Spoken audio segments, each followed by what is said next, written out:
Good morning and God bless Texas.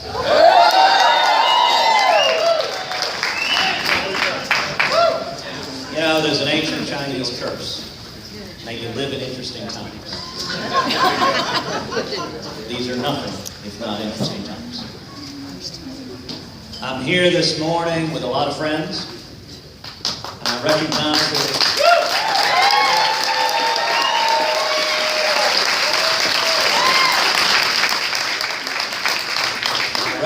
there's some folks here and elsewhere at the convention who are not here. That's all right. You know, I'll say something to the folks here. Sit down. Everyone here got involved in politics because we believe in something. I want you to think back when you first got involved in the political process, when you first started supporting a candidate, when you first ran for office. Why is it that you did it? What's it about? What are you fighting for?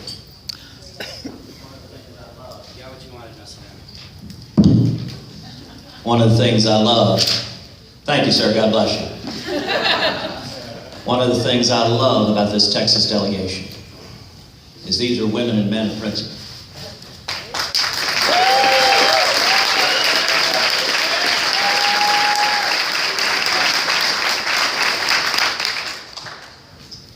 It has been the greatest privilege in my life to represent each of you in the United States Senate. When I was sworn in as a senator, I took an oath to defend the Constitution.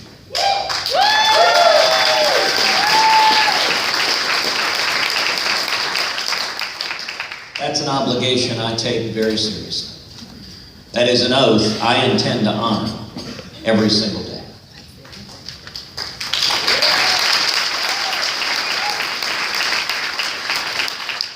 In addition to the Constitution, I have an obligation to every man and woman here, and every man and woman in the state of Texas.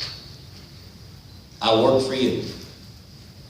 I work for you, and you have every right, and I would say even a duty, to hold me accountable. That's why I'm here this morning. Would have been the easiest thing in the world to turn tail and run, but that ain't gonna happen.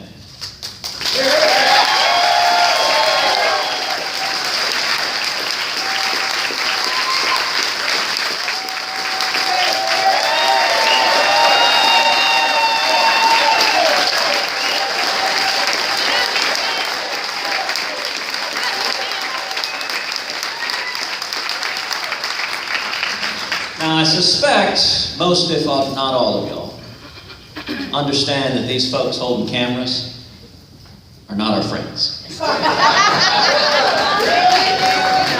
not here because they want to have a beer with you. They're not here because they're planning to vote Republican in November. And so, there's no story they want to write more than Republicans in disarray, a convention on fire, everything going bad. That's what they're going to write. Have you noticed it every night? That's going to be the story. Well, it's up to us to determine whether it's true or not. I do think the American people are watching what we do and not what they say.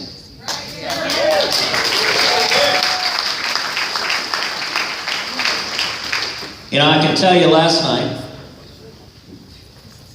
when I addressed the convention because Donald Trump asked me to. And when Donald asked me to, he didn't ask me to endorse. And indeed, 3 days ago, I talked on the phone with him and told him I'm not going to endorse you. Why not? Well, let me answer that. Sir, I'm happy to answer that, but I'm not going to engage in a screaming fight. And indeed, I'm going to do questions and answers right now.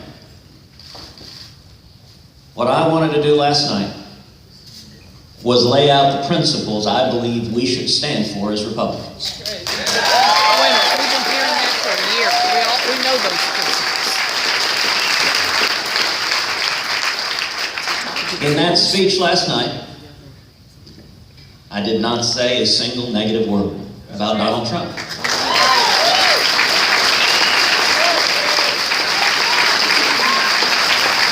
And I'll tell you this morning and going forward, I don't intend to say negative things about Donald Trump.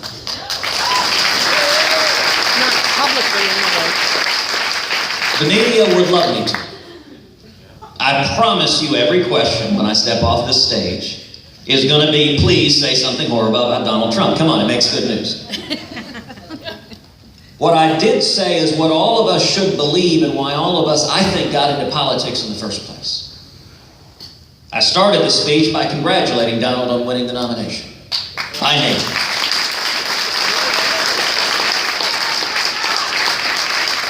And then I encouraged folks here and at home that we deserve leaders who will stand for principle, who will do what they say. And I made a particular point to address conservatives at home. Listen, I assume there's a reason the Trump campaign wanted me to speak. They saw my speech several hours before I gave it. They knew exactly what I was going to say. I assume the reason they wanted me to speak is they believed my delivering that message would encourage people to come out and vote, and they believed it would help them. If they didn't, I was perfectly happy to get on a plane and go home.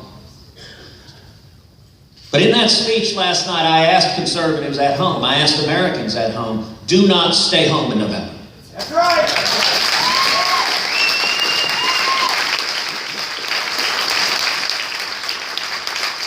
And I laid out a standard. I said, we should vote for candidates that you trust to defend our freedom and to be faithful to the Constitution.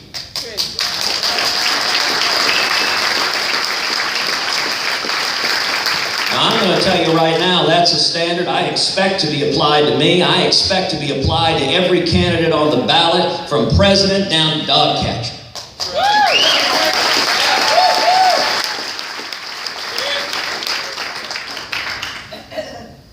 This isn't just a team sport. We don't just put on red jerseys or blue jerseys and yay!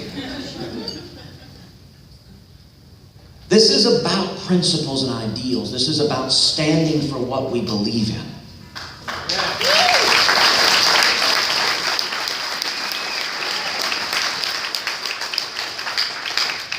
And you know, listen, I have to say,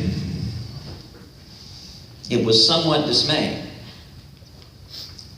that apparently some of Donald's biggest partisans, right down front, when they heard that people should vote for someone you can trust to defend our freedom and defend our conscience, defend the Constitution, immediately they began booing.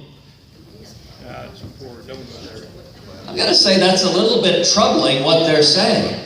Now you're criticizing Trump. He's criticizing Trump. You know, I'm reminded of an old story of a man who's in the middle of a huge lawsuit, bet the company case, it means everything to him. His lawyer calls at the end of the trial, and he says, justice prevailed. The client immediately says, appeal immediately.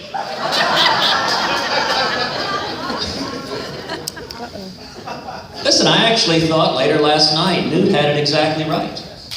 We want to win this race. Newt stood up and said, you know what, the standard Ted laid out, who will defend freedom? Who will be faithful to the Constitution? Newt said, Donald Trump is the only candidate that meets that standard.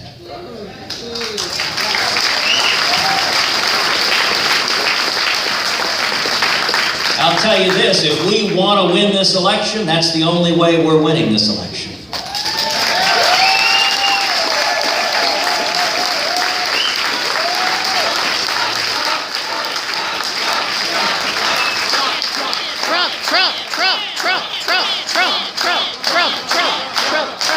We're going to win this election by making the case to the American people. We're not going to win this election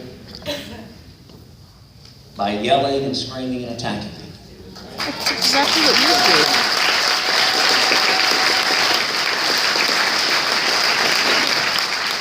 And so with that, I'm happy to answer any and all of your questions. Are you going to vote for Trump?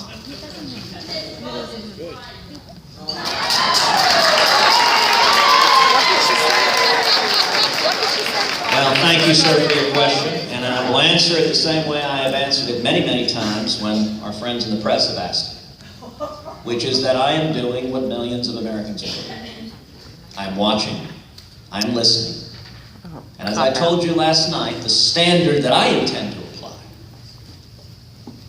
is which candidate I trust to defend our freedom and be faithful to the Constitution. I can tell you, I'm not voting for Hillary.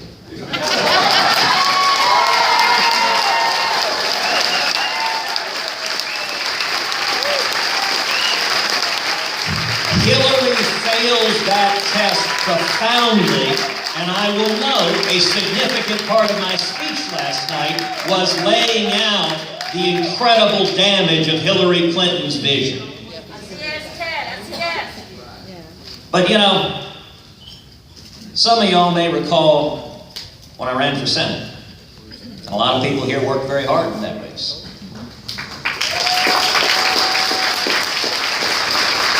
And there were a lot of folks in that race that said, you know what, you've got to vote for the lieutenant governor. He's next in line. It's his turn. This is a party. Be a team player. He's the one who's next in line.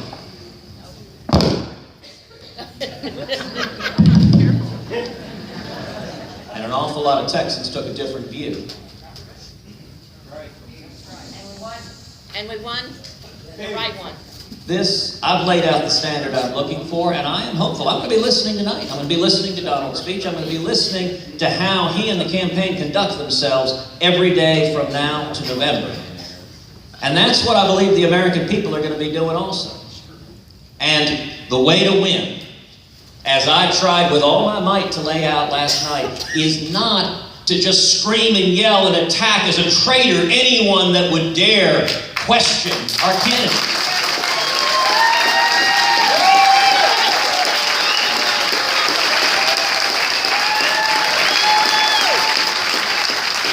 Yes, sir.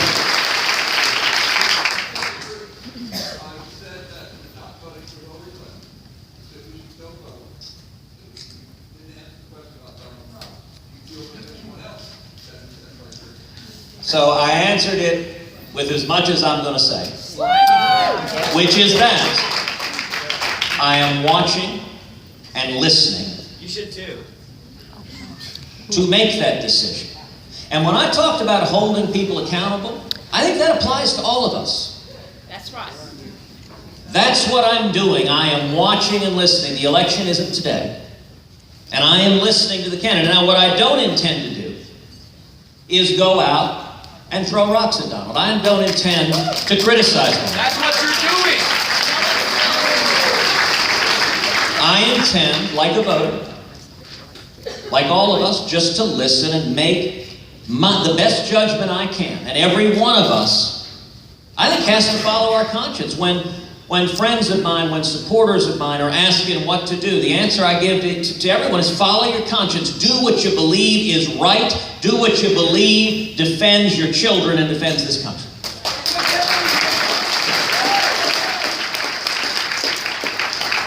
Realize that you can unite this party like no other man in this party, even more than our candidate, by using just a few words. And you're choosing not to. And we need to do it That's right. now. We cannot do it. That's right. That's right. Yes, yes, that's right.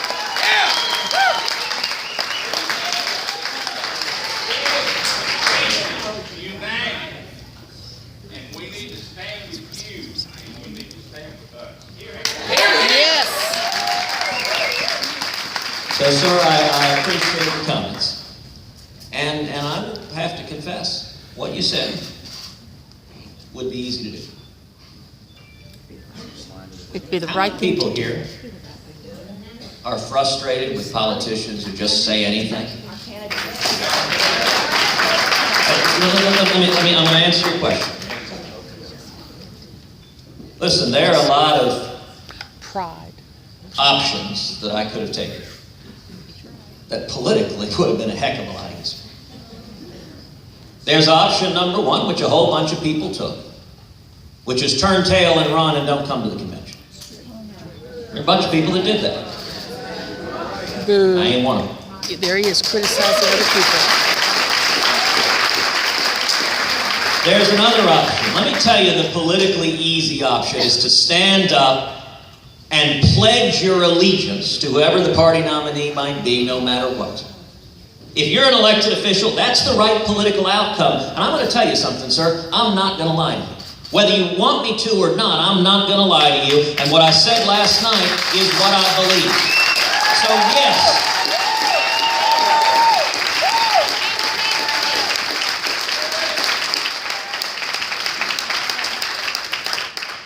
Way down low. And I didn't say to support Donald Trump. I said support the party. The party. And the people. You know, okay, so your point was support the party. The Republican Party, and I will... The party has spoken. You signed a pledge. Sir, I'm happy to answer questions, but I'm not going to engage in a screaming match. I actually believe in treating people with civility and respect.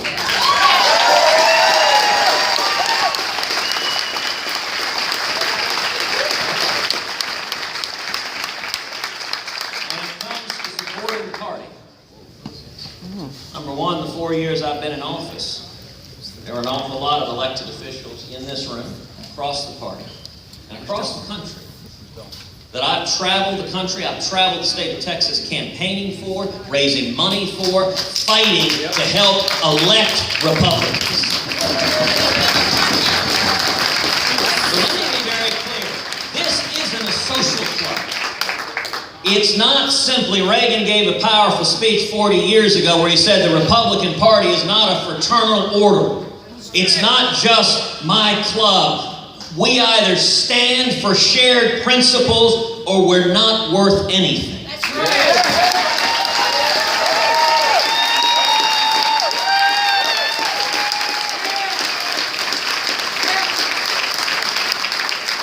Let me ask folks here a related question.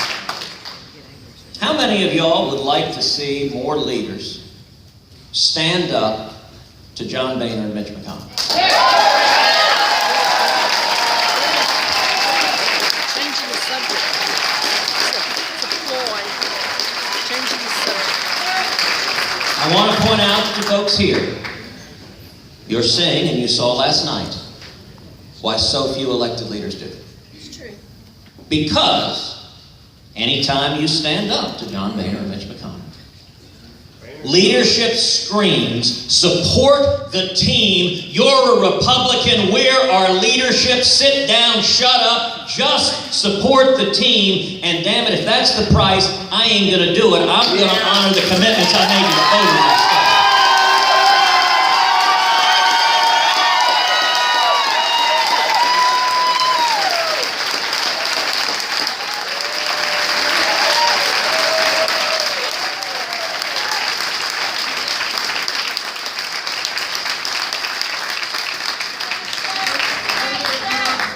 Thank you for putting your hat in the ring. Now, if you were asked to give a piece of advice to our nominee, Donald Trump, what would you tell him to woo and draw and attract the conscience, the principles, the hard constitutionalists to join and rally around his banner? Good question. I think that's a fabulous question. And, I'm a I'll big tell you, supporter. that is what I endeavored It's to do softball. in every word of that speech last night. That was the speech last night. You want to know another way to look at the speech last night? An outline, my very best effort is an outline to Donald Trump and their campaign. This is how you win. True. You know, I was up last night on Twitter reading through different articles online, and one of them I read had a word cloud of last night versus prior nights at the convention.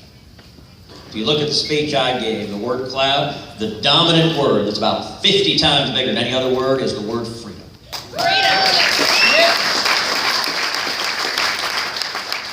The prior night's word clouds, the dominant word, can anyone guess what it was? Trump. You know what? If we go to November and the dominant word the voters hear is Trump, or for that matter, if the dominant word is Hillary or email server, we're going to lose. You want to know how we win? We will win if the dominant message the voters hear is freedom, that this is about your life and your kids. That's how you win an election, by deserving to win an election.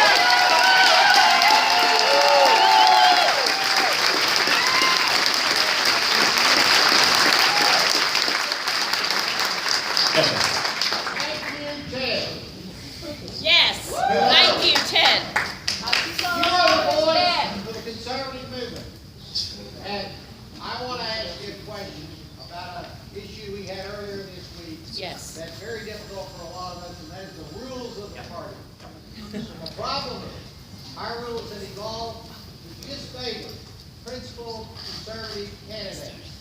We need the change in the future. Do you agree this party must get back to the founding principles by changing our rules to give every candidate a fighting chance to win the nomination? That's true. Well, thank you for that question. You know, I will point out, the rules we have are not an accident. That's right. We have those rules because people in power want those rules. That's true.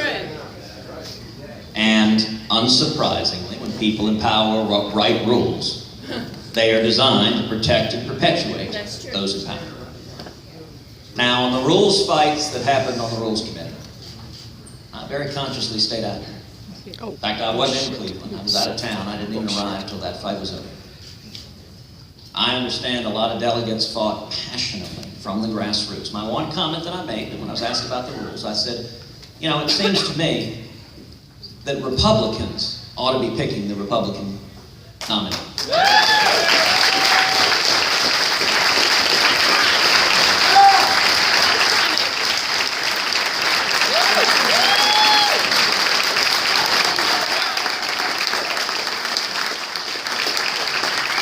And as a voter, I think reforms that enhance the ability of Republicans to choose the Republican nominee, I think reforms that enhance the grassroots are beneficial. And so, on any particular rules issue, I didn't get engaged. I trust the delegates. I trust you to make those determinations. I will say, when those in power use raw power to try to stifle and silence dissent, Wrong. that's not conduct befitting of a party that was founded by Abraham Lincoln.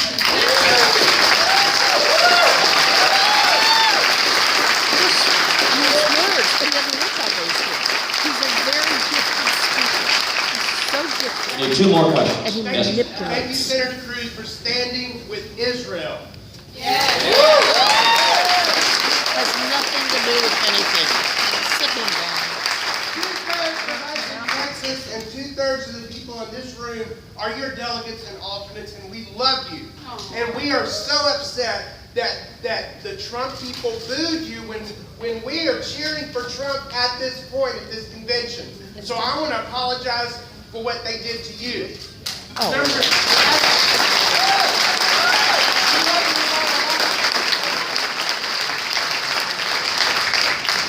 Never Trump people say that we should write your name in, and I'm saying I think that's a vote for Hillary.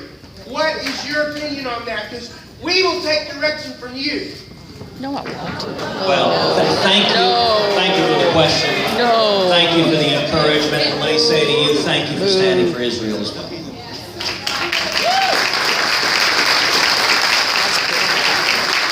Listen, I am not encouraging anybody to write my name in. That is not something I'm suggesting that anybody do. I'm not a candidate in this race. We suspended our race on May 3rd. I was very clear. We didn't prevail in this race. I wanted to prevail in this race. We worked very hard to, but we didn't. And we lost the race. I recognize that. I respect the democratic process. I respect the will of the people.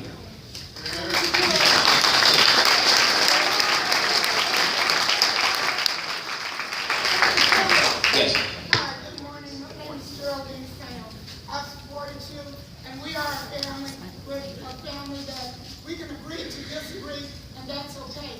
But you signed a pledge that said that you would support the party nominee. As a girl growing up, my mother and father them said that your word is your bond. And if you didn't believe that you were going to say it at the time, or you weren't going to do it at the time, then you shouldn't have said it, because your word is your bond. I'm not one of your delegates Yes. here. I have supported you, and I expected you to keep your word and say that your word is your bond. Here, here. Yes.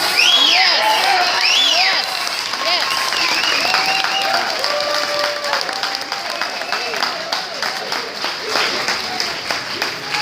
If you didn't need to say it, then you shouldn't have said it.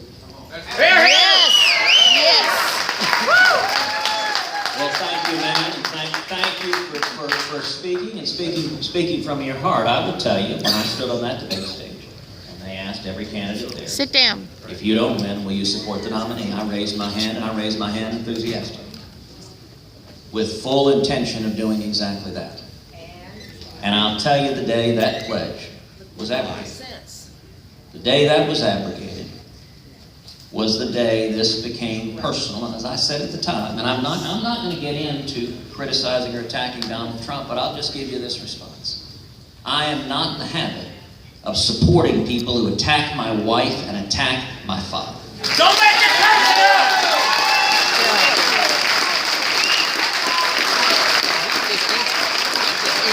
And that pledge was not a blanket commitment that if you go and slander and attack Heidi, that I'm going to nonetheless come like a servile puppy dog and say thank you very much for maligning my wife and maligning my father.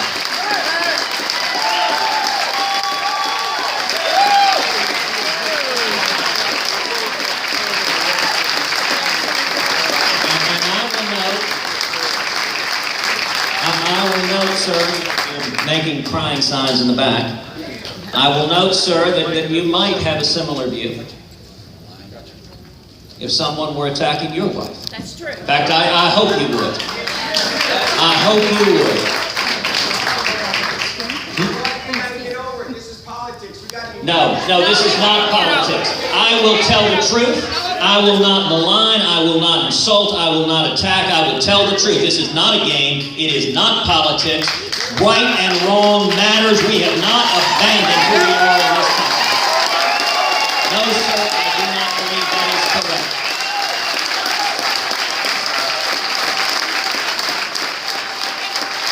And let me say this also.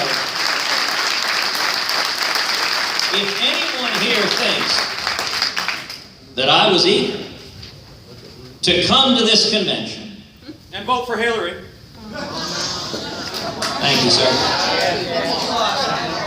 If anyone thinks I was eager to come to this convention and give a speech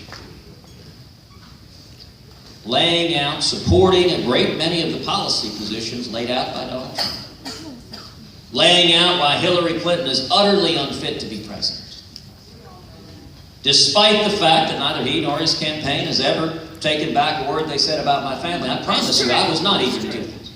That was not something I was happy to do. It was something I thought I had an obligation to do. I had an obligation to go and stand and speak. And I will say,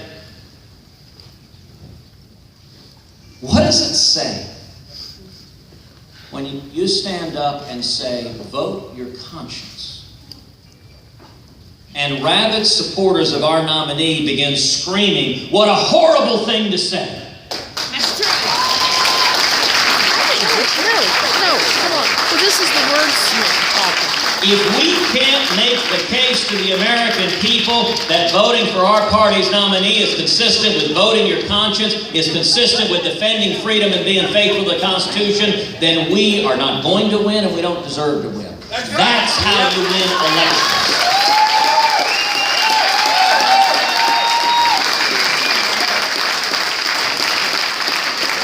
All right, one final question. Yes, ma'am.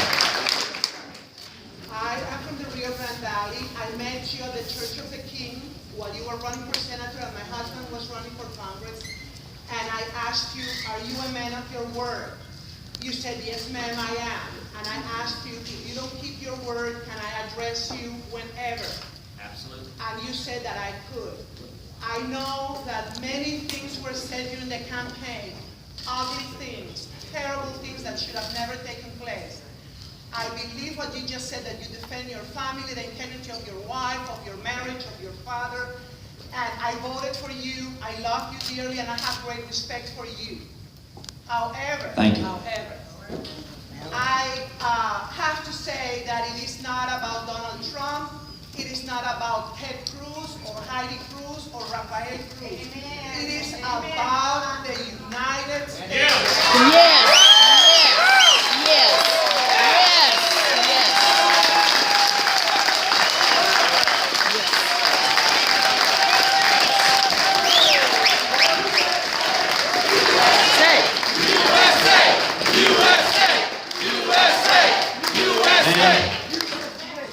Ma'am, I agree with you emphatically. It is about the United States. And I will point out that every day in the Senate, I have spent every waking moment fighting for this country, fighting for you, fighting to honor the promises I made. And by the way, there's a reason why others don't. Because the reaction in Washington is you get screamed and hollered down when you follow your commitments. My speech, you do it anyway, yes, and that's what I did last night. Because last night, what I laid out last night was not a speech that was focused on me. Last night was a speech that was focused entirely on the United States of America, on a path forward. Our country is at the edge of a precipice. We are at the risk of losing the greatest country in the history of the world. And my soul cries at where this country is, at what we're doing to the freedom of our kids and grandkids. It's true. And what I said last night is what I believe is the only path to saving this country. And it is not simply blindly chanting a name and yelling down dissenters. That is not, I believe in free speech. Let me point out, by the way, can anyone imagine our nominee standing in front of voters answering questions like this? No. Yes, yes. I owe this to you. Yes. I owe this to you every day because I work for you. And so I'm going to answer the questions, even fellows who yell and scream and insult. You know what? You got a right under the First Amendment to express your views, and I'm going to defend your rights even to insult me. That's what I believe.